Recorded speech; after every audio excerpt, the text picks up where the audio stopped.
The topic of culture is really a tricky subject because for many years, decades, even centuries, many Christians, especially in the Western world, have confused culturally determined expressions of the Christian faith with the faith itself. We have exported, so to speak, church steeples or church pews or organ music or even worse, a specific kind of Western linear thinking to the end of the earth, and we're so much convinced that we are involved in Christian missions. I'm very happy that we are in the process of overcoming this sort of cultural imperialism.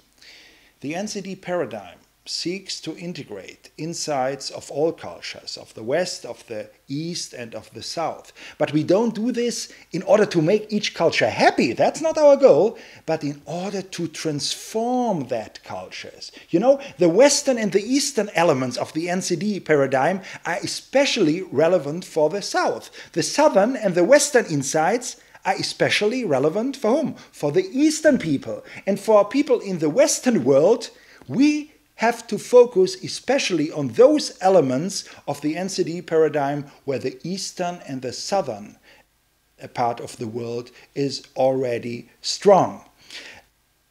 There are quite a number of aspects in the NCD paradigm that are foreign, strange to the Western world. Westerners tend to linear thinking, you know, input, output, cause and effect, from A to B, from Bill to Gates. And there are many aspects of reality that you can wonderfully explain by applying this linear logic. We constantly do it, for instance, in our research, and that's wonderful.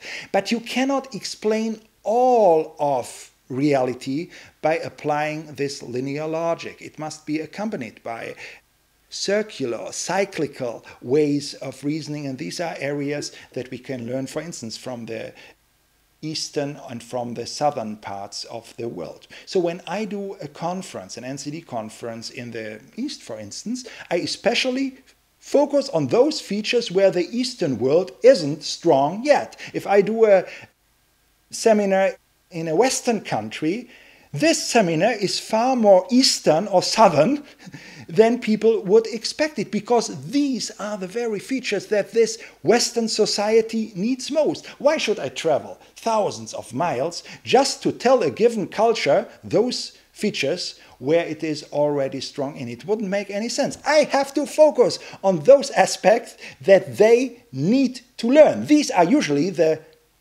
less popular elements. I know this well, but I don't travel in order to get popular, but in order to help a church, maybe a whole country, to leave their comfort zone, to move into areas where they are not strong yet, in order to bring more balance to their whole society. When we, for instance, in our NCD tools implemented the aspect or the principle of Ubuntu, that we could learn from the Southern Hemisphere, especially from Africa. Ubuntu, it's a specific kind of group loyalty, of solidarity that is basically foreign to the Western world. Some people thought that we did it in order to make Africans happy, but that's not true. I mean, when I'm in Africa, I don't have to speak about Ubuntu. They are already strong in that area. But if I'm in a Western country, I have to focus on Ubuntu very much, because that is what we need if we don't want to see our societies exploding. And in some countries, we already see this explosion processes if we do not strive to learn from other cultures and integrate these insights into our own fabric.